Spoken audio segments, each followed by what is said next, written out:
당내에서 치열하게 투쟁하고 경선에서 지게 되면 또 승복하고 좋아지고 다음 기회를 보고. 우리나라 제도가요 소선거구제의 승자 독식 제도입니다. 아주 잘못된 제도죠.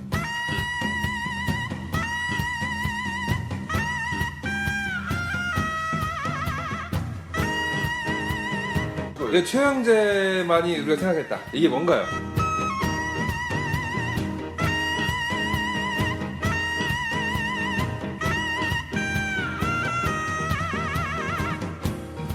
네, 이제 본격적으로 최영재 예비 후보의 구체적 공약에 대해서 하나씩 알아보도록 하겠습니다. 사실 선거가 시작이 되면 많은 경로를 통해서 후보들이 그 공약이라든가 이런 것들을 알리려고는 하지만 유권자들은 사실 이미지에 또 혹하고 넘어가고 오해하고 이런 경우가 상당히 많거든요. 원산들은 돈에 좀 훅해. 아 그런가? 여가 비싸긴 해. 그럼. 땅도 비싸고. 그래서 사실은 이런 방송이 또 의미가 있지 않나. 우리가 훌륭하지. 네, 대단한 분들이죠. 그럼요. 네, 3.0이기 때문에. 그렇지. 예.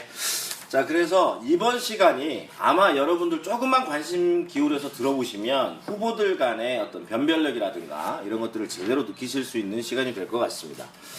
그동안에 여러 경로를 통해서 제안을 하셨어요. 5대 행복 프로젝트. 네. 라고 하셨는데 사실 뭐 어떤 후보든지 공약을 들어보면요. 네, 멋집니다. 곧 우리는 유토피아에 살겠구나. 뭐 이런 느낌이 들어요. 우리 지금 현 대통령님께서 제시한 공약도 훌륭해요. 4대약. 그렇지. 거기 하나 더 붙여서 5대 행복. 뭔가 좀 대가 이루어지는 것 같은데. 근데 네. 그만하자. 어더럽고 아이씨. 병신년에는 그 얘기는 하지 말자. 좋습니다. 5대 행복. 병신년 얘기는 하지 말고. 5대 행복이 뭔가요? 예. 자, 하나씩 일단 타이틀부터 하나씩 읊어줘 보세요. 네. 우선 5대 행복 프로젝트가 첫 번째는 이제 가족이 행복한 사회. 네. 그다음 청년이 행복한 사회. 예. 그다음에 여성이 행복한. 예. 그러니까 여성이 아이와 엄마가 행복한 사회. 예. 그리고 일하는 사람들이 행복한 사회. 예. 또 이제 노년이 행복한 사회. 예. 이렇게 5개로 나눠봤습니다. 다 잡았네요. 네. 거기 이제 빠지는 게 없어요. 각계 각층을 다 잡았어요. 다 걸치는 거지. 예. 다 걸치는 건데 포함이 안 되는 부분이 없고 물론 이제 이게 엇박자가 나게 가지 않고 이제 일관되게 갈 수 있도록 해야 되는데 사실은 어느 게 안 맞기도 하고 예를 들면 이렇잖아요. 뭐 이게 오해의 소지가 있지만 어르신들이 연금을 20만 원 한다. 찬성하신단 말이에요. 네. 근데 그 어르신분들이 또 아이들에게 무상급식을 하자 그러면 뭐 무상급식이야 이런 분들이 있어. 네. 그러니까 본인들에 대해 그 연금에 찬성하면서 무상급식에 대해서는 하는 경우도 있고 또 학생들이 무상급식이나 반값 등록금에 대해서는 찬성하면서 어르신들의 연금에 대해서는 또 우리가 책임져야 돼 막 이런 경우가 이게 자꾸 언밸런스가 이루어지는데 사실 이런 문제에 대해서 좀 체계적이고 일관되게 할 필요가 있지 않을까. 그 대통령도 못하는데 하시겠어요? 대선급 공약이야. 저는 예 그렇죠. 지금 그런데 사실 이거 대통령이 자기가 자기 입으로 한다고 한 것들도 제대로 안 돼서 이렇게 지금 근데 어찌 보면 금방 저는, 얘기하신 예. 이 그 언밸런스, 싸움이 예. 세대 갈등. 예, 세대 갈등이 일어나는 건데 안경 벗었어. 근데 그거는 저는 이렇게 봐요. 나도 벗었어요. 잘했어. 나는 벗었고 우리 정 선생은 던졌어. 저는 그건 이렇게 봅니다. 대통령이 공약을 해서 대통령이 다 할 수 있느냐? 공약한 걸 이제 법제화하면 또 국회를 통과해야 되는 거잖아요. 네. 또 국회의원이 제안한 것도 법이 돼도 이제 거기서 또 거부권을 행사하지 않고 이제 혜택해야 되는 거. 이게 이제 때로는 투쟁도 하고 때로는 협력하고 해야 이제 이게 되는 건데 저는 우선 이거는 그래서 제안이라고 보는 거예요. 제가 프로젝트 이제 아이디어를 이러이러고 내는 거죠. 아이디어를 내는 건데 그 중에는 기왕에 있던 아이디어를 이제 이 정체성이죠. 우리 야당에서 특히 이런 진보 진영에서 낼 수 있는 그 정책을 낸 거고 거기에 몇 가지 지금 아이디어가 포함되어 있다고 볼 수 있습니다. 저희 정책에는 예. 그래서 이제 대표적인 게 예를 들면 제가 지금 대표적인 하우스 푸어입니다. 빚 많은. 네. 이제 집은 제가 이거 정말 눈물 나는 사연이에요. 하여튼 빚만은 근데 예. 대부분은 원래 안방만 자기 거고요. 거실부터 화장실까지 다 은행 거예요. 그런데 지금 이제 제가요 원래 경제에 대해서 별로 제가 경제학과를 졸업했는데 실무 경제에서 별로 관심을 안 가졌어요. 또 미국의 뭐 금리를 낮춘지 오르는지 뭐 미국의 이거 뭐 미국은 뭐예요? 뭐 연준이라고 하죠. 노스닥. 죄송합니다. 나스닥입니다. 나스닥. 아 미안해 나스닥. 아 내가 이 정도라고. 나스닥에 대해서 아무 관심이 없었단 말이에요. 왜냐하면 주식을 한 적이 있나요? 뭐 없는데 요즘 연방 뭐 그 연준위에서 금리를 올린다니까 그렇게 걱정이 되는 거예요. 왜? 내가 지금 그 아파트 빚이 많아서 한 달에 이자가 한 80만 원 정도 나가요. 뭐 그렇게까지 구체적으로 얘기 안 하셔도 되는데. 80만 원 정도 나가는데 안방도 금리가 조금만 올라가면 이게 두 올라가죠. 배로 될 수 있단 말이죠. 그래서 참 걱정인데 그래서 깡통 주택이 나오잖아요. 그래서 저는 이 하우스 푸어의 거주 주택에 대해서 압류가 제한이 있어야 되겠다. 1가구 1주택일 경우에는 뭐 꼭 저 때문에 그런 건 아니고. 예. 아니, 자기가 제일 필요하죠. 그렇죠. 1가구 1주택일 경우에는 그 압류를 하는 걸 제한을 좀 해야 되겠다. 근데 완산을해도 하우스 푸어들이 많을 수 있어요. 저는 있을 수 여기- 있다고 봅니다. 아, 있을 수 있는 게 아니라 많죠. 여기가 워낙 비싸서 예, 아파트 저가- 값들이. 예. 그리고 그래서 근데 그런 그 평수 제한이나 이런 것도 있어야 하지 않겠어요? 예, 이 평수 제한이 일정하게 있죠. 평수 제한. 그러나 1가구 1주택이 중심이 되고 이제 그 가격 저 제한 가격이 좀 있어야 되겠죠. 그런 가격. 그리고 평수도 일정하게 좀 제한해서 1가구 1주택에 대해서는 그 압류를 제한하는 방식. 최소한 압류는 안 된다. 그렇죠. 이럴 때 살면서 할 수 있도록 이렇게 밖으로 내 보낼 수 없잖아요. 저 우리은행입니다. 제 집이. 아, 그렇습니까? 제 집 우리은행 거니까 부탁드립니다. 그래서 저는 그런 그 하우스 푸어 거주에 대해서 주택의 압류 제한하는 것 이게 아주 저는 상당한 의미가 있는 이런 정책이라고 볼 수 있겠고요. 청년 문제와 관련해서는 저는 청년 문제와 관련해서는 이제 저도 또 지루하다고 볼 수 있겠지만 저는 지금 청년들이 과거에 우리는 먹고 살 게 없었어도 제가 지금 이제 쉬운 넷 됐는데요. 희망이 있었습니다. 나는 뭐든지 할 수 있다는 희망이 있었어요. 근데 지금 들어보면 그런 희망에 대해서 별로 없는 것 같아요. 없는데 저 그 이유는 우리한테 있다고 생각합니다. 왜? 우리 부모들이 계속 학생들에게 너 하고 싶은 거 해가 아니라 젊은 애들한테 공무원 해라 안전빵으로만 했단 말이에요. 그러니까 이 사람들이 안전빵으로 안 되니까 안 되는 거예요. 근데 그래서 굉장히 불안해하고 있고 이런 것 같습니다. 그래서 이제 그래서 저는 청년들에게 뭔 일자리 만들어주고 이런 것도 중요하지만 이 정책에 참여하도록 만들어주는 게 가장 중요한 거예요. 그래서 그 사람들이 정책을 결정하는데 참여해서 아 내가 주인이구나, 내가 결정하면 되는구나 이런 자신감을 심어주는 게 제일 중요할 것 같아요. 그래서 그런 문제를 포함한 또 취업 또는 뭐 이 돈 빌린 대출 뭐 등등 사업 창업 등등 이걸 나눠서가 아니라 청년 전담 분서를 두어서 거기에서 좀 일률적으로 할 수 있도록 창구를 만들겠다. 네, 창구를 만들어서 일관되게 이렇게 할 수 있는 이런 게 좀 필요하지 않을까 필요하다 이렇게 생각하고 있고요. 또 뭐 그 이제 자영업 문제에 대해서 제가 자료도 많이 찾아보고 공부를 했는데 우리 자영업 식당 10개 만들면 1년 안에 8개 망합니다. 그렇죠.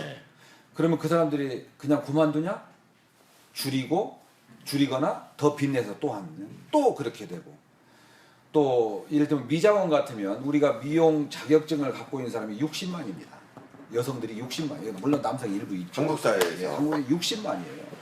그러면 이분들이 미용이 60만인데 60만 개를 다 냈다고 해봐요. 다 내면 우리 대한민국 여성이 2천만인데 1,000만씩 그러니까 미장원 하나 내면 20명은 와야 먹고 사는 거예요. 그러면 20명 올라면 1,000명 나눠서 1조 2조 나눠가지고 계속 가져야 먹고 사는 거죠. 그러니까 생계 유지형으로는 이미 미장원이라는 게 안 돼버린 거예요. 생계 보조형밖에 될 수 없는 상황이 됐고 자영업이 안 되는 거는 이제 아까 기업에 일자리가 없으니까 우리가 이제 자영업 비율이 높은 27%로 굉장히 높은 편 아닙니까? 이게 자영업 비율이 높기도 하고 또 안정이 안 돼 있고 또 실업수당이나 이런 게 안 돼 있기 때문에 안 되고 또 이 자영업을 좀 잘 할 수 있도록 미리 교육시키고 이런 제도도 잘 안 돼 있고 여러 가지가 이제 부실한 나라 운영에 약간 부실한 측면이 좀 많이 있어요. 그래서 저는 이제 그런 것과 관련해서 이 자영업이 이 자영업과 관련해서는 상당한 규제도 좀 해야 되고 그 논란의 여지가 있습니다만 규제도 그 규제가 뭐냐면 뭐 유럽이나 이런 데도 규제 많아요. 뭐 거리 제한이 있다든지. 거리 제한이 왜냐하면 같이 죽는 거거든 지금. 유럽의 경우 스위스는요 빵집이 하나 있으면 새로 옆집에 빵집이 생기려면 이 기존에 있는 빵집을 중심으로 논의를 합니다. 그래서 이게 와도 되는지 안 되는지 여기서 반대하면 안 되는 거예요. 그럼 자기 이익만 챙길 것 같죠? 그렇잖아요. 그동안 수입을 얼마나 남겼고 이렇게 쭉 봐가지고 합리적이면 허가를 안 합니다. 근데 우리는 지금 뭐예요? 파리바게트 딱 오면 거의 뚜레쥬로 딱 오게 되잖아요. 어? 그러면 둘 다 죽는 거예요. 또 파리바게뜨가 500만 원 이상 수입을 얻게 되면 기업에서 또 하나 옆에다 또 내줘서 이 사람은 500만 원 이하로만 수익을 얻게 만든단 말이죠. 이거는 옳지 않은 거고 우리 또 특히 이제 우리 자영업이 안 되는 이유는 건물, 토지 비용 그 사람 중심으로 돼 있기 때문에 우리가 임대료가요 맨하탄보다 더 비싸요. 평균 가격이. 완산율이 제일 비싸요. 네, 엄청 비쌉니다. 우리 농약사도 한번 당했죠. 예, 비싸가지고 특히 완산을에 왜 많아 그런 작품이. 완산을의 신시가지는 장사가 잘 됩니다. 일부 이 공간은 저 도청 남문 중심으로 해서 그 길은 네. 아주 장사가 잘 돼요. 근데 잘 되면 뭐 합니까? 건물주가 올려버리잖아요. 그러니까 일만 열심히 하고 수익은 별로 없는 거예요. 그럼 공통적으로 나오는 얘기가 앞에서 벌고 뒤로는 뒤로 미치고. 미치는. 네. 결국은 토지주와 건물주만 돈 네. 벌게 돼 있는 거거든요.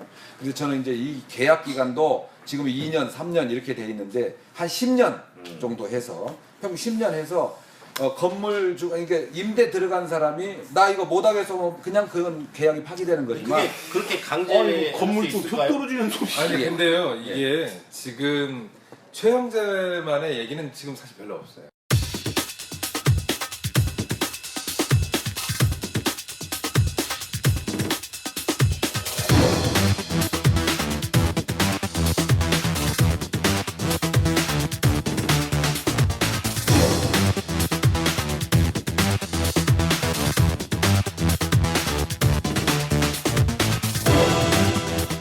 아 그래요? 네네. 네. 이 얘기 많이 들었잖아요. 예리해. 네, 아, 자영업자 네. 얘기 뭐 오케이, 성년 오케이. 얘기. 우리가 이렇게 좀 이렇게 얘기하면 표 이전에 우리 청취율이 떨어져. 아 그래요? 그러니까 이거는 정말 다른 사람 모르고 이거 내 최형제만이 우리가 생각했다. 이게 뭔가요? 네. 하나 까주라 이거지. 네. 예, 채용제만 할 수 있는 건 아까 그러면 일단 자영업 그런 근본적인 문제가 아니라 기왕에 하면서 어려움이 있잖아요. 하면서 어려운데 특히 세무 문제에 대해서 고민을 많이 하고 어떤 분들은 나는 이 세무사가 엄청 많은 줄 알았어요. 근데 그분들은 그 상담을 못 받아. 그래서 그 법률 구조공단처럼 대한세무구조공단을 만들어서 언제든지 무료로 그 밤낮 뭐 24시간 언제든지 상담할 수 있는 그런 세무구조공단을 저는 만들겠다는 것이 아마 제가 최초의 공약일 겁니다. 재원이 있어야 될 거 아니에요. 이거는 이거 만들어야죠 나라에서. 예, 지금 당연히. 예. 계속 하시는 얘기의 큰 지점이 바탕이 복지적인 부분하고 네.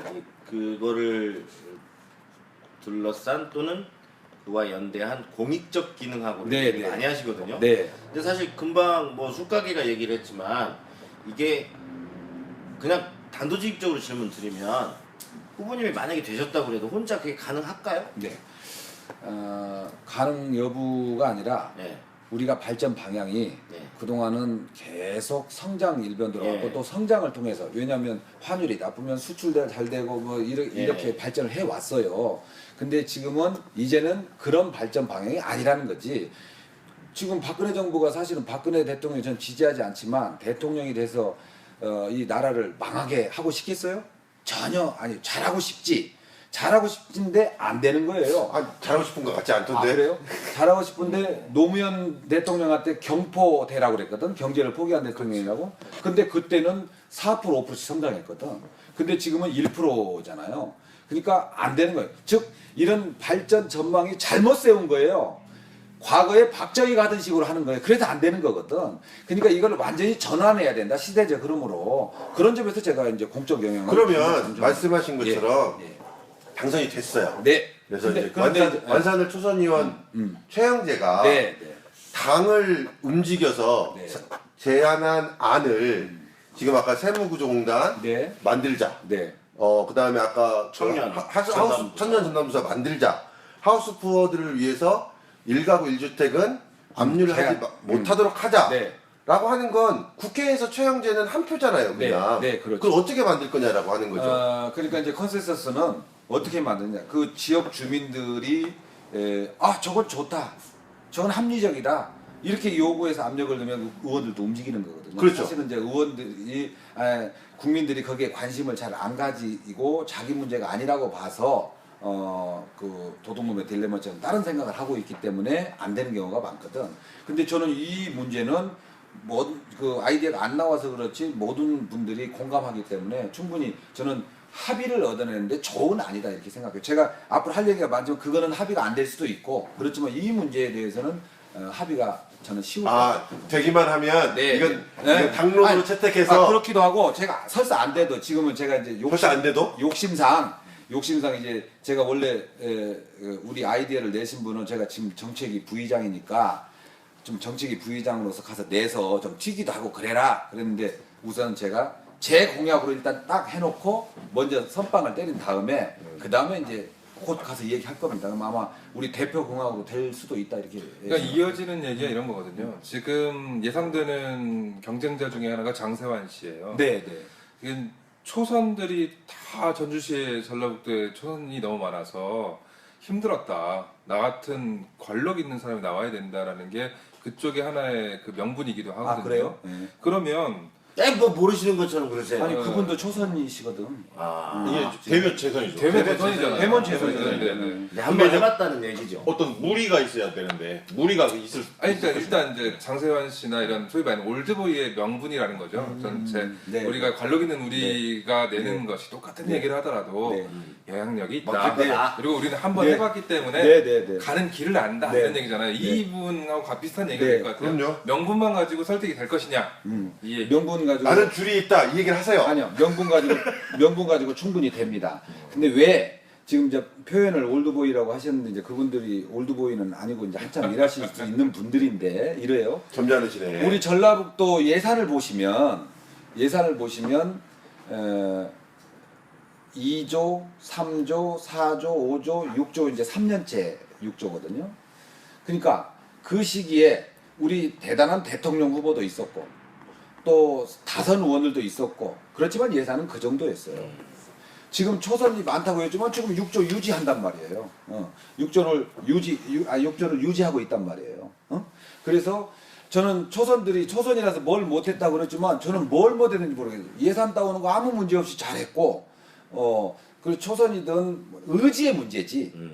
열심히 일하느냐 안 하느냐 또 어떤 관점을 갖고 일하느냐 안 하느냐 우리 국민의 편에 섰느냐 아니면 자기 사적 이익의 편에 섰느냐 그렇죠. 이런 거죠. 그래서 저는 그거는 그냥 레토릭일 뿐이지 전혀 근거는 없어요.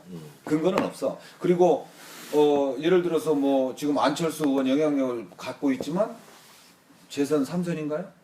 아니죠. 초선이잖아요. 문재인 의원도 돈이 많잖아요. 초선이잖아요. 그 중량감이 다르잖아요. 아, 그래요? 어디다 대세요? 그래도. 아니 그러니까 몸무게는 좀 나가는. 그러니까 보기보다 몸무게 나갑니다. 초선이나 이런 그 몇 번 당선됐냐가 문제가 아니라 금방 영향력, 그다음에 설득력, 의지. 합리성, 그다음에 그것이 옳은 방향이냐 네. 이런 것이 문제이겠죠. 그냥 그런 거 없이 나는 관록이 있으니까 나는 할 수 있어. 이거는 오히려 감성적이고 레토릭이지 실제로는 안 된다 이런 말씀이죠. 네. 충분히 가능하다. 예, 저는 가능하다. 정책, 합리적이기 때문에. 정책위 부의장이라는 얘기는 중앙당. 네, 그렇습니다. 중앙당입니다. 중앙당 정책위 부의장님이세요? 네. 그럼 최근에 이 탈당 네. 문제는 어떻게 생각하시나요? 정책위 부의장으로 붙는 거지. 뭐 여러 가지 복잡하시겠죠. 여기도 영향을 줄 수 있죠. 저는 그렇죠. 영향을 줘. 저는 탈당 정치는 자기 소신대로 하는 것이고 또는 소신대로 할 뿐만 아니라 자기 의지에 따라서 할 수 있는 거라고 봐서 그건 자유라고 봅니다. 자유라고 보는데 저는 국민에 대한 특히 정권 교체를 바라는 사람들에 대한 예의는 아니다. 이렇게 봐요. 왜? 우리나라 제도가요. 소선거구제의 승자 독식 제도입니다. 아주 잘못된 제도죠. 투표를 득표한 만큼 뭐 이건 뭐 저 독일식이냐 스웨덴식이냐 이렇게 따질 거 없어요. 득표 얻은 만큼 의석이 배분되는 제도 하에서는 당이 100개가 되든 1000개가 되든 아무 상관없어요. 그러면 왜냐하면 우리 새정치연합 지금 뭐 더불어민주당이 만약에 득표율이 20% 했다, 그럼 의석도 20% 차지하고, 그렇죠. 또 안철수당이 10% 했다면 10% 차지하고, 정의당이 10% 했다 10% 차지하고 이렇게 되면 아무 문제 없는 거예요. 근데 정의당의 경우 7% 8%를 얻어도 의석은 그렇게 비율이 안 되는 거고, 또 새누리당은 사실은 30 몇 프로 얻어서도 의석수는 과반을 많죠. 차지한다든지 이렇게 된다. 이런 제도 속에서 야당이 분리해가지고 분열돼가지고 이렇게 하면 결과적으로 죄를 짓는 일이에요. 아니 박근혜 정부 뭐 잘못했다 왜 합니까? 그럼 잘못했으면 바꿔야 될 거 아니에요. 근데 결과적으로는 못 바꾸게 만드는 죄를 짓는 일이다. 그래서 예의가 아니다 이렇게 봐요. 이렇게 하려면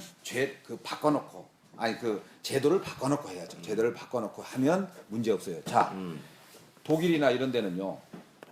제도 선거 끝나고 협상을 합니다. 왜냐하면 아무나 후보 내가지고 그 사람들이 주장하던 대로 주장해가지고 투표 얻은 대로 의석을 얻잖아요. 그러면 의석 얻은 데끼리 협상을 해서 합종연행을 해서 연립정부를 만드는 거예요. 근데 우리나라는 승자 독식이기 때문에 그게 안 돼. 그럼 어떻게 해야 돼? 사전에 단결하든지 연합을 하든지 선거 연합을 하든 통합을 하든 이렇게 해야죠. 근데 그걸 때려치고 분열시키고 부숴버린다? 그건 국민에 대한 예의가 아니죠. 변화를 바라는 국민에 대한 예의가 아니다 이렇게 봅니다. 예, 뭐 시점상 네. 또 방법상 네.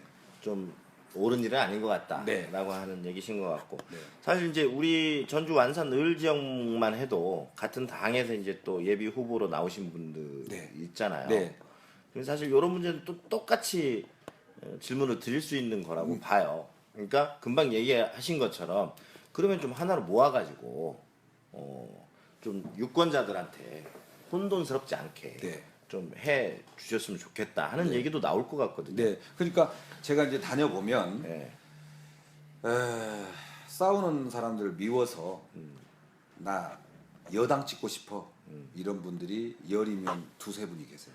최근 들어서 더 많을 텐데요. 아니요. 저한테는 한 두세 분 되고. 최근 들어서 그런 분들이 많아요. 두세 분. 네. 떳떳하죠 그분들. 두세 분 되고 그런데 그보다 더 많은 수는 당신 공천 받았어요? 이렇게 그렇죠. 그러니까 공천 받았으면 해주겠다는. 그리고 아직은 이제 아니고 공천 과정입니다. 싸우지 좀 마라 그래요. 같은 사람들끼리 왜 싸워? 같은 사람 하나로 합쳐도 지는데 왜 지랄이요? 이렇게 얘기해요. 그래서 저는 뼈 아프게 느끼는데 제가 주장하는 건 그렇습니다. 아니, 우리가 어렸을 때 읽었던 이소부와 보면 내가 몇 살 때 읽었는지 모르겠는데 아니 초등학교 때 같은데 여우가 이렇게 포도밭을 지나가잖아요. 포도밭 지나가다가 포도가 맛있게 보이니까 그 포도를 따먹으려고 아주 그냥 많은 노력을 하죠. 근데 결국 못 따먹어요. 그러니까 어떻게 하죠? 저 포도는 신포도일 거야. 분명 신포도일 거야. 이렇게 하죠. 그러니까 결국은 자기한테 안 맞으니까 결국 합리화. 예, 합리화. 신포도를 만들어 버리는 거죠. 구태가 돼버리는 거고 그냥 뭐 이렇게 패권주의가 돼버리는 거고. 저는 좀 그런 면에서 좀 아쉬운 면. 자기가 따먹으려고 했던 그 포도를 신포도로 만들어 버리는 여우 같은 그런 좀. 지금 정리를 하자면 안철수는 여우다. 그, 이소부와의 여우다. 이소부와의 여우다. 이런 식으로 정리를 좀 하겠습니다. 그러면 그 본선 얘기를 좀 해보자고요. 본선 얘기를. 그러면 이제 사실은 이 지역에서 전북에서 특히 정권 교체 얘기는 우리가 현실감으로 다가오지 않아요. 네. 왜냐하면 여기는 흔히 말하는 것처럼 민주당 지금은 새민련 지금 더불어민주당이 오랫동안 장기 집권했단 말이죠. 네. 결과적으로는 네. 그 사람의 변화나 그 사람의 어떤 개혁적 성향 이런 거하고 별개로 따지고 근데 이제 오랫동안 했고 이제 그럼 본선으로 치면 지금 일단 우리가 생각할 때 3파전이에요. 네. 잘하면 4파전이 될 수도 있고. 네. 그러면 일단 더불어민주당 그리고 안철수 신당 예. 그리고 새누리당. 유력한 후보. 아 유력하죠. 자 다음에 나와주세요. 이 새누리당. 네, 뭐 누구니 다 아니까 우리가. 그러면 이제 이 세 사람이 또 붙는다라고 하는 거죠. 그랬을 때 민주당 작년 총선 때는 새누리당 후보가 거의 된다는 얘기도 있었어요. 네. 그래서 마지막에 그때 당시 민주당이 맞나? 그때 예, 이름이? 맞아요. 통합민주당. 네, 통합민주당이 민주통합당인가? 네, 민주통합당이었던가. 네. 하여튼 이제 마지막 선거 막판에 구호가 이거 두고 보실 겁니까? 전북에서 새누리당 후보가 당선되는 걸 두고 보시겠습니까? 라고 해서 쭉 당겼다고요. 완산을은 특히 더. 네. 그래서 이제 뭐 신승이라는 얘기도 있고 결과적으로 까고 나니까 뭐 그래도 좀 차이가 많이 났죠. 차이가 좀 났지만 이번에도 예사롭지 않단 말이죠. 네. 그건 어떻게 보세요 그러면? 이거는 글쎄 어떻게 말해야 지금 정치는 이제 살아있는 생물이어서 변화가 무쌍할 거예요. 변화가 무쌍할 건데 현재 제가 여러 가지 저희들이 한 거라든지 상대방이 한 거라든지 또는 여러 그 언론기관에서 한 거라든지 여론조사 추이를 보면 현재는 그 야권이 좀 야권이 좀 분열 그 지지도가 분열돼 있고 그렇죠. 나눠져 있죠. 네, 나눠져 있고 분열이라면 나눠져 있고 특히 이제 더불어민주당에서 저하고 또 이제 경쟁하는 후보가 또 나눠져 있기 때문에 경선 과정에서는 저를 지지하는 사람이 경쟁 후보를 또 경쟁 후보를 지지하는 사람이 저를 안 하고 있는 상황이에요. 그런데 이제 그게 정리가 되고 나면 그래서 이제 그렇게 하고 있는 상태에서는 현재 솔직히 말씀드리면 새누리당 후보가 현재 어느 여론조사에서 지금 1등을 하고 1등 하죠. 예.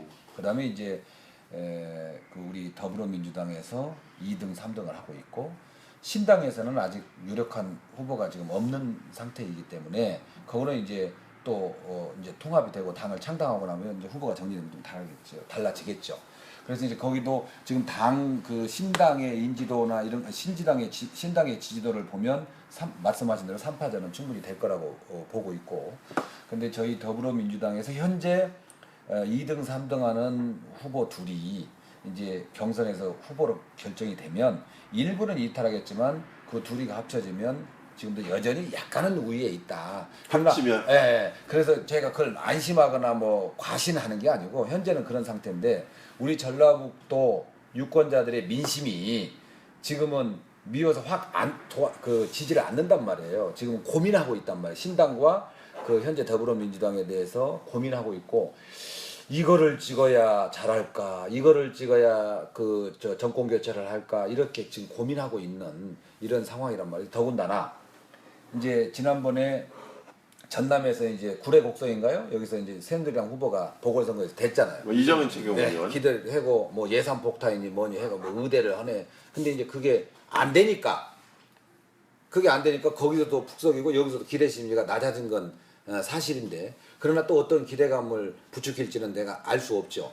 그런데다가 이제 그래서 우리 전라북도 도민들도 새누리당이 약속을 잘 안 지키고 잘 안 된다 이런 건 좀 어느 정도 인식하는 것 같아요. 그런데 거기는 못 줘도 지금 더불어민주당이 잘 안 하니 그러면 거기까지는 못 가지만 약간 좀 보수 쪽에 가까운 이런데 즉 안신당에 대해서 지지를 해볼까 이런 고민을 하실 거란 말이죠. 근데 이게 그쪽으로 갈지 이쪽으로 갈지 아직은 제가 예측이 불가능하고 이런 상황이기 때문에 어려운 싸움은 될 것이다 이렇게 생각하는데 새누리당에 대해서는 그런 기대가 전만은 덜한 건 아닌가 이런 생각을 하고 있습니다. 아, 전보다 더 높게 나오지 않을까요 아닙니다. 이번에?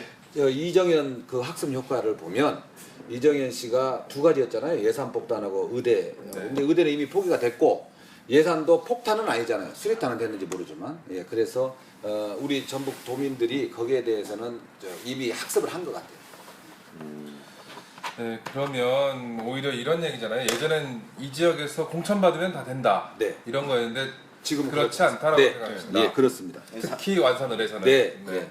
그러기도 하는 것이요. 그동안에 이제 야당의 역할에 대해서 많은 분들이 실망하시는 부분들이 있기 때문에 그게 이제 지역적으로 여기에서 강세를 보였다고는 하지만 이제는 뭐 정말로 안심할 수 없을 것 같고 이제 얘기를 쭉 하다 보면 지금 이제 선거 과정 속에서 이제 어떤 둘러싸고 있는 얘기들을 좀 한 것 같고 이제 최영재 예비 후보의 얘기를 좀 네. 본격적으로 좀 해봐야 될 것 같습니다. 시간도 좀 많이 지났고. 아 우리 이제 본격적이야? 네. 항상 본격적으로 지금 한 3번 얘기하는 것 같은데. 자, 최영재 예비 후보께서 전주 완산 을로 나오시면서 임하는 각오, 이거는 내가 나와서 이건 꼭 하겠다라고 하는 약속들, 또 바람들 좀 정리를 해가지고 한번 먼저 얘기를 해주시죠. 예. 저는 구체적으로 얘기를 하셔도 되고. 예, 예. 저는 그 완산 을이 현재 인구는 이제 22만이고 또 신도심 중심으로 돼 있기도 하지만 정치 의식 수준이나 이런 게 전라북도를 대표하는 곳이고 또 그 앞서가는 이런 곳이다. 정치 1번지다 이렇게 봅니다. 그건 뭐 저만 그런 게 아니고 대부분이 그렇게 보는데 그러면 그분들이 다른 분야에서 다 좀 앞서가는데 정치 분야에서도 좀 앞서가야 된다 이런 인식이 있는 거죠. 그래서 우리가 자랑할 수 있는 정치인, 자부심을 느낄 수 있는 정치인, 도덕적으로 깨끗하고 또 우리 지역에 대해서 잘 알면서 지역 이미지와 좀 맞는 그런 정치인 그러면서도 어디 가서 우리 국회의원이 누구야 그러면 그래 괜찮네 이런 소리를 들을 도덕적이고 그다음에 지역 정체성에 맞고 그다음에 또 투명하고 또 일도 잘하고 그리고 좀 일 중심으로 해야지 이 국회의원이 자기 사업을 하는 그런 대신하는 그런 곳이 아니잖아요. 이제 그런 정치인을 저는 원한다 네. 이렇게 봐요. 그래서 저는 그런 정치 하고 싶은 것이고요.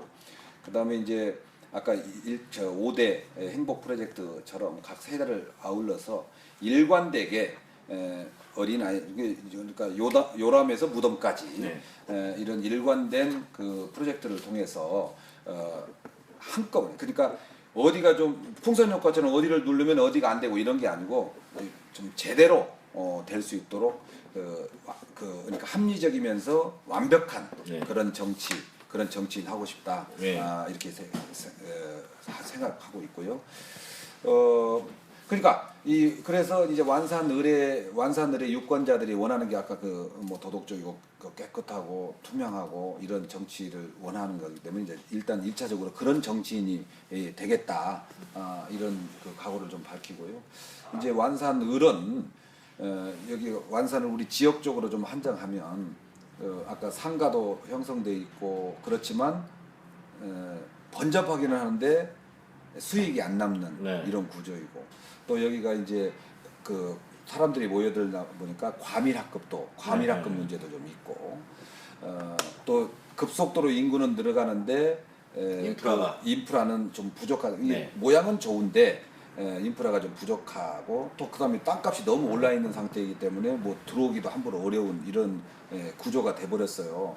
그래서 이제 저는 개발 위주보다는 이거를 어떻게 관리하고 유지할 것인가에 대한 우리 합의를 좀 모아야 된다고 봐요. 근데 우리 지역 주민들의 의식 수준이 높기 때문에 제가 이렇게 합시다 이끌어가는 것보다는 그런 합의하는 과정을 뭐 거버넌스를 좀 만들어서 제대로 된 운영하는 그래서 정치적으로도 좀 성숙되고 앞서가는 그런 지역으로 좀 만들고 싶어요. 네. 어우 훈훈하게 갑자기 따뜻해지는데? 아니 뭐 지쳤나 봐요. 사실 장시간 지금 하고 있어요. 정준영이 지친 거 아니야? 술을 그만 먹으라 그랬잖아. 진짜요? 상당히 지치고요. 그러면 그 중간 쉬는 그 타임으로 요즘 하루 일정은 좀 어떻게 되세요 그러면? 한 5시쯤 일어나요? 아침에요? 예. 5시쯤 일어나면 요즘 추운데도 운동하시는 분들 계시더라고요. 많죠. 운동하시는데도 좀 들르고 또 일찍 출근하는 사람들이 있어요. 그런 사람들도 좀 만나고 출근 인사. 그렇게 하고 출근 인사는 이제 7시 반에 도로에서 이제 출근 인사 1시간. 주로 어디서 하십니까? 옮기면서 하겠지. 주로 완산 을 지역에서 네, 이렇게 을 하게 되는데 중에. 제가 백제교가 주 무대고요. 오늘은 남전주 전신전하고 사거리에서 했는데 백제교 서곡교가 주 무대고 전주대 그 구정문 있는 쪽 그리고 이제 박물관 나가는 쪽 이런 큰 도로에서 좀 하고 있고요.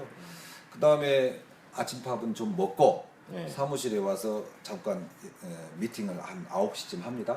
9시쯤 하고 그 다음에 이제 이렇게 여기저기 모임들. 옷이라는 데가 참 많네요. 예. 거기를 찾아가야죠. 또 없어도 가야 되는데 예. 그래서 지금 많이 가고 있고 그 다음에 제가 이제 아까 후원에 광고했지만 또 후원에도 필요해서 여기저기 전화도 좀 드리는 작업을 하고 있고 그 다음에 저희 딸들이 이제 경로당을 쭉 다니는데 다니고 나면 잘했나 또 반응이 어떤가 하고 또 좀 가보기도 하고요.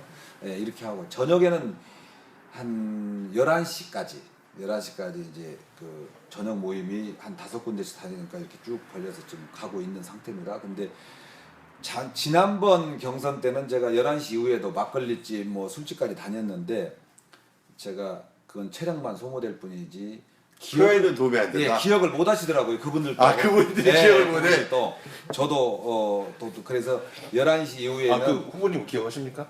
아니 저는 하는 편이죠. 예.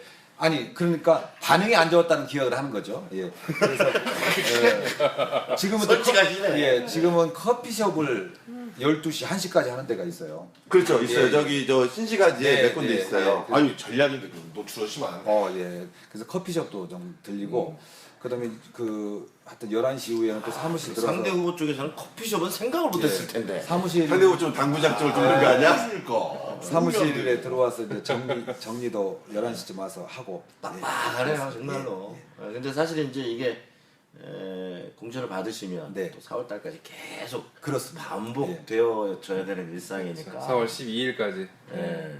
아니 뭐 이렇게 체력 관리가 좀 이렇게 필요하시고 이러면 네. 약 좀 드실래요? 싸게 드릴게요. 예, 제가 약 기운도 좀 빌리면 농약 삽니다. 있을 텐데 그렇습니까? 네. 먹은 죽는 거 아니야? 약 4월 기운도 10일까지는 살려놓을 거야. 아마. 빌릴 수 있는데 제가 그래도 생활축구를 하고 예. 또 배드민턴도 하고 그래서 체력은 그런 대로 예. 괜찮은 편인데 종교는 어떻게 되십니까? 종교는 기독교입니다. 네. 예. 청담도 나가야죠 이번 기회에. 아니 이제 법당도 가고. 그렇지. 인사는 가지만 제가 소속은 종교의 소신을 바꿀 수는 없는 소- 거니까요. 소속은 기독교. 아이고 그런 게 어딨어 종교에. 예? 선거에 그런 게 어딨어. 왜 이렇게 몰아가세요? 훈련소 기억 안 나? 에휴. 초코파이의 영혼을 팔던? 에휴 왜 그러세요? 우리 집 앞이 바울교회인데 요즘 찾을 데가 없어. 네. 자, 우리 한기표 정무팀장께서 지금 방송하는 내내 사진 옆에서 그 눈동자를 보면 사람의 마음이 어디가 있는가를 알거든요. 뭐가 메시지도 막 주고 예. 정신이 없어 정신이. 야, 좀 빨리 끝내고 가서 한잔 하자 뭐 이런 소신인지 뭔지 잘 모르겠는데 잠깐만. 지지 발언 한번 듣겠습니다. 저는 그래요. 옛날에 많이 회자됐던 말 중에 하나가 성공한 쿠데타는 처벌할 수 없다. 뭐 이런 거였는데 저는 동의하지 않는 것이 예를 들어 김무성 지금 새누리당 대표의 부모가 아버님이 친일파로서 엄청 성공을 해서 그 자본을 가지고 정치를 하는데 그걸 우리가 지금 뭐라고 하고 있거든요. 친일파의 후손이 이렇게 하고 있고 그다음에 또 다카키 마사오도 마찬가지고 이런 식인데 우리 지역에서 예를 들어 옳지 않은 방법으로 성공해가지고 그걸로 어떤 권력까지 또 그 권력이 본인의 자본 축적을 위해서 이런 걸 나는 왜 멀리 있는 거 보고 가까이 있는 것은 보지 않는가? 보지 못하는 게 아니고 보지 않는가? 이거 지금 제가 제 옆에 있는 최영재 후보는 그런 면에서 옳고 바른 것 같아요. 그래서 저는 옳고 바른 사람 같이 가고 싶습니다. 방금 그 정무팀장님의 발언은 북박의 의견과는 전혀 관계없는 개인적 발언임을 다시 한번 다시 한번 말씀. 말씀드리면서 의견은 상관이 없어요. 근데 이제 우리가 마무리하기 전에 예. 이게 준비가 잘 돼 있다라고 하는 네. 저는 개인적으로 승리하는 선거 캠프의 속해 본 적이 없죠. 아니, 공식을 좀 이번에는 좀 많이 따라했어. 속해본 적은 없는데 네. 그래갖고 그 느낌은 거의 그 선거의 여왕의 그 느낌 공식을 많이 벤치마킹을 했는데 네. 여기 그 페이지가 재밌어요. 페이스북 페이지에 네. 그 동영상이 싸가지입니다. 싸가지. 왜 뭐라고요? 싸가지. 이 싸가지가 제목이?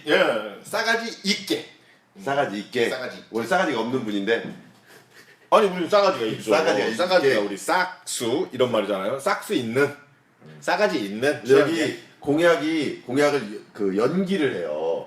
연기를 하는데 사실은 그 연기의 기원을 이룩한 아니 심심할 저장해놓고 잠올 때 보면 재밌어. 이 사람들이 연기가 지금 3편까지 나왔는데 네, 거기까지만 말씀드리고 뭐 요거는 이제 자꾸 얘기를 하면 우리가 홍보를 해주는 게 되니까 아니 첫 옐로우 카드입니다. 옐로우. 1편은 저장할 가치가 있어. 아니 사실 이, 아니, 이 얘기도 우리가 하면 안 되죠. 아니 우리가 그 사람들이 못 하잖아. 아니, 아직도 다음에- 정신을 못 차렸어. 아니 다음에 우리 그 페이지 그 할 때 공연할 때 그 북박 홍보해드리겠습니다. 원하지 않습니다. 그렇지 않습니까? 아 무슨 여기서 딜을 하고 있어. 아 그냥 그 페이지 홍보하세요 지금 여기에서. 우리 그 페이지 조회수가 한 3천여 건 다른다. 아니 근데 아, 이상한 게 네. 나한테는 누가 자꾸 페이지 그 스폰서드로 누가 들어오냐면 윤상현이 들어와. 윤상현 그 한나라당? 예, 그 사람 네. 돈을 잘못 써. 왜 나한테? 그 최영재 후보의 페이지 홍보는 안 들어와. 정식으로 그러면 네. 어떻게 어디서 찾아야 되는지 얘기하세요. 그 페이스북에서 최형재 싸가지 정치 누르면 검색하면? 바로 나옵니다. 예, 검색하면 바로 나옵니다. 여기 뭐 공유가 예. 기본적으로 동영상 공유가 한 50개씩 떠. 네. 공유 50명이 대단한 거거든. 그러니까 공유를 누가 하는가 눌러봤거든. 좀 자극 좀 합니다. 우리 한 10명이 돌려. 지지자들, 지지자들 그 위주로 좀 공유 부대가 있구나. 여기도 있어. 그게 좀 그 아마추어적인 게 누른 사람이 또 누르기도 하고 그렇게 좀 세련되지 못한 연기처럼 세련되지 못한 그런 면이 좀 있어요. 숨기지 못하는 연수 교육 좀 갔다 가야겠다. 여기 숨기지 못하는 준비 많이 됐어요. 준비 많이 숨기지 됐어요. 못하는 네. 숨기지 못하는. 자, 오늘 사실은 녹음 시간은 꽤 지났는데 할 얘기가 이렇게 많구나 저는 이렇게 하면서 느꼈는데 혹시 또 다음에 시간이 나시면 제가 이제 개인적으로 이제 방송을 진행하는 입장에서 아쉬운 거는 뭐냐면 좀 구체적인 공약이라든가 이런 준비에 대해서 물론 지금 사실 조심스러운 기간이기는 해요. 전략적으로 노출을 시켜야 되느냐 마느냐 뭐 여러 가지 지점도 있으시겠지만 기회가 된다면 한 번 더 네. 모셔서 네. 조목조목 예. 구체적인 얘기를 같이 나눠봤으면 좋겠고요. 오늘 장시간 이게 처음 저희 북치기박치기 선거방송에 출연을 스타트를 해주셔서 끊어주신 거. 감사의 말씀을 드립니다. 좀 짧게 최종 마무리 말씀하실 수 있는 시간 1분 정도 드리겠습니다. 1분 너무 길어요. 30초. 네, 선거방송의 1번으로 이렇게 불러주신 것은 꼭 1번으로 당선 좀 되라 이런 뜻으로 받아들여 너무 감사하게 생각하고요. 네, 요거는 저희하고는 전혀 상관이 없다라고 하는 것을 말씀을 드리도록 하겠습니다. 지금 정치 불신을 넘어서 혐오가 크게 달해 있습니다. 이거는 여러 이유가 있지만 어쨌든 정치인의 책임이라고 생각합니다. 저는 그 현역은 아니지만 정치를 하고 싶은 사람으로서 무한 책임을 느끼고 그 무한한 책임감 속에서 사명감도 가집니다. 그런데 정치가 없어질 수는 없는 거고 기왕에 정치가 있다면 정치가 있어야 된다면 저 같은 사람 또 그 진정성이 있고 또 끊임없이 고민해 왔고 그 다음에 자기가 이 권력을 통해서 뭘 하려기보다는 시민의 권위를 높이려고 하는 이런 사람을 좀 뽑아 놓으신다면 그래서 정치가 조금씩은 달라지고 또 희망을 가져오게 되지 않을까 이런 생각입니다. 여러분 병신년 새해 복 많이 받으시고 좀 새해 고민하시면서 정치를 사람을 바꿔서 정권도 바꾸고 또 정권을 바꿔서 우리 민주주의도 좀 완성하고 경제도 좀 살리고 남북 관계도 발전시키는 그런 계기가 됐으면 좋겠습니다. 그 바꾸는데 최형제가 앞장서겠고 최형제였으면 좋겠습니다. 감사합니다. 네. 예. 돌발 질문입니다. 최행재에게 정치란? 이제 삶이 됐습니다. 네. 최행재에게 전주 완산을이란? 제 마음의 터이고 저입니다. 또 최형제의 또 다른 이름입니다. 네. 최행재에게 한기표란? 동지이고 경쟁자입니다. 예. 아, 다음 송금 주사위 나와요? 최형재에게 최형재란? 최형제에게 최형제란 답이 안 나오네요. 네. 그 답은 꼭 선거 기간 동안에 찾아주시길 바라겠습니다. 알겠습니다. 오늘 방송 마치겠습니다. 감사합니다. 감사합니다.